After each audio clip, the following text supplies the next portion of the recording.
E aí, pessoal? Hoje, na nossa análise, a gente vai bater de frente com um daqueles problemas mais universais no desenvolvimento de software. Vamos descobrir como pegar aquela base de código confusa, desestruturada e transformar num repositório escalável e perfeitamente organizado. Este vai ser um guia passo a passo, bem focado mesmo na organização de pastas de arquivos, criando aquele ambiente onde o código e a documentação vivem em paz e harmonia. Bom, essa é uma pergunta que dói, né? Pensa bem, quanto tempo as equipes perdem no dia a dia simplesmente caçando arquivos, tentando descobrir qual versão de um script usar, ou onde é que foi parar aquela documentação da API? É um pesadelo diário. A desorganização suga a produtividade, atrasa tudo e transforma a manutenção básica num caos. Mas olha, tem uma saída sistemática para isso. Então, vamos direto ao ponto.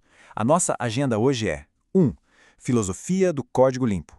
2. A raiz essencial. 3. Hierarquia de pastas. 4. O diretório docs. 5. Padrões de nomenclatura. E 6. Manutenção e automação. Número 1. Filosofia do código limpo. Porque, convenhamos, um código brilhante perde todo o sentido se a equipe não consegue achar ou entender o contexto, né? O código só é bom de verdade se a organização dele também for.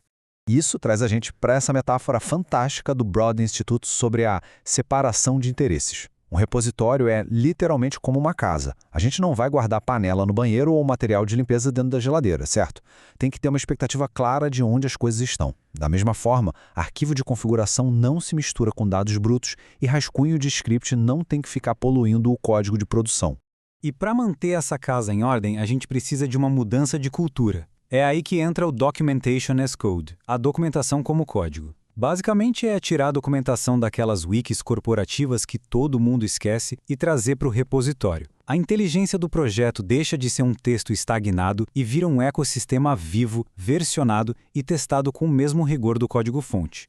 Na prática, a nossa jornada vai seguir esses 4 passos construtivos: estruturar a raiz, criar as pastas, centralizar o conhecimento e, claro, padronizar como a gente nomeia cada pedacinho disso tudo.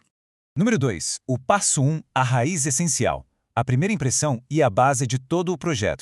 Olha só, a raiz do repositório não é lugar para despejar código aleatório. Ela tem que ter esses arquivos essenciais que dão o contexto na hora. Ter uma licença, regras de contribuição e o arquivo de segurança logo ali na cara já mostra a maturidade do projeto e dita as regras do jogo desde o primeiro segundo. Desses caras da raiz, 2 têm um peso absurdo. O README é de fato a porta de entrada, onde a gente coloca a visão geral, setup e exemplos de uso. E, colado nele, a gente tem o changelog, que atua quase como uma máquina do tempo. Ele dá a linha do tempo exata das atualizações, correções e features. Sem o README e o changelog, o repositório vira uma caixa preta inavegável. Número 3. O passo 2. Hierarquia de pastas. Com a raiz organizada, a gente parte para organizar os diretórios funcionais primários. Deixar essas pastas muito bem separadas é o que salva a gente de uma bagunça catastrófica. Código pronto mora em /src, configurações ficam em /config. Mas olha, um ponto vital das diretrizes do Broad Institute é sobre a pasta /data. Nunca, jamais, altere os dados brutos diretamente. Pensa na manipulação de dados como uma esteira de fábrica. O original é só leitura, passa pelos scripts e gera um resultado limpo em outra subpasta. Número 4. O passo 3. O diretório docs, o grande cérebro centralizado do nosso repositório. O segredo incrível aqui é mapear os domínios de conhecimento em subdiretórios dedicados. A pasta docs não pode ser um lixão de texto, ela precisa de prateleiras. Guias de instalação não devem se misturar com contratos de API ou com arquitetura. Cada pedaço do conhecimento tem o seu lugar certo.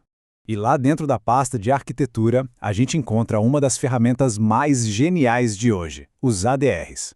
Afinal, a arquitetura de software é uma sucessão de decisões, né? Os ADRs guardam o grande porquê por trás de cada escolha estratégica, muito tempo depois que a galera que tomou a decisão já mudou de equipe. É a pura memória institucional cristalizada. Número 5. O passo 4. Padrões de nomenclatura. Um detalhe aparentemente chato, mas incrivelmente destrutivo quando é ignorado. A comparação diz tudo. Dá uma olhada. De um lado, o caos puro de um arquivo chamado data_final_v2 usid's. Quem nunca, né? Do outro lado, a ordem de um arquivo lindo, descritivo, começando com a data. 2026-71_sensordata_V1. Usar um padrão cronológico e descritivo acaba com qualquer ambiguidade na hora, sem achismos, sem abrir arquivo errado. As regras de ouro acionáveis são essas aqui. Começar a data por ano, mês, dia faz o sistema operacional ordenar tudo cronologicamente sozinho. Preencher os números com 0 garante a sequência de 01 a 10 sem bugar a ordem. E a regra máxima, 0 espaços. Usa sempre hífen ou underline para evitar que qualquer script quebre rodando lá na frente. E número 6, manutenção e automação. Porque, vamos ser sinceros, o grande desafio é impedir que tudo volte para o caos com o passar dos meses. E a resposta para isso é automação. Integrar os cheques de qualidade na CI/CD é fundamental. A gente coloca as ferramentas para trabalhar, linting para validar o formato do Markdown, caçadores de links quebrados para a gente não passar vergonha e checagem de estilo com ferramentas como Vale. Isso garante que atualizar um doc passe pelo mesmo pente fino que um bug de código. Tratar documentação como código é criar um fluxo de trabalho implacável. A gente não faz o merge de nenhuma funcionalidade nova sem explicação técnica anexada. O código e o contexto, eles têm que andar de mãos dadas, evoluindo juntos em cada pull request. Essa frase resume perfeitamente o nosso papo de hoje. Manter tudo nos eixos exige cuidado. As pastas, os readmes, os changelogs, eles formam um ecossistema vivo que precisa ser cultivado sempre com a nossa disciplina e, claro, apoiado pela automação. Fica então a nossa provocação. O caos não desaparece num passe de mágica, ele recua quando a gente aplica uma estrutura deliberada. Quando a gente segue esses passos, desde a raiz até os robôs da automação, a clareza simplesmente domina o projeto. E aí, qual vai ser o primeiríssimo arquivo que a gente vai arrumar hoje para trazer ordem a esse caos? Espero que esse guia tenha trazido muitos insights para todo mundo. Até a nossa próxima análise.